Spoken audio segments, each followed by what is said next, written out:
कौन से हॉस्पिटल में है ये? भंडारी हॉस्पिटल। उदयपुर। हाँ जी, ये अभी आपके यहाँ पे जो कावा का कूलिंग सिस्टम इंस्टॉल किया था हमने 2-3 महीने पहले, तो कैसी कूलिंग और क्या आपका क्या फीडबैक है? बेटर कूलिंग है और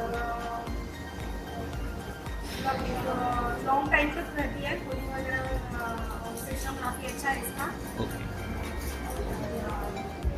मतलब पेशेंट्स वगैरह आपके कंफर्टेबल रहते हैं? हाँ, काफ़ी कंफर्टेबल है। और ये हवा इस पूरे हॉल में ही रहती है या कहीं बाहर? इसका अच्छा, पूरा मतलब ये हॉल कवर हो जाता है आपका? काफ़ी बड़ा हॉल है ये। कितने बेड है इसके अंदर?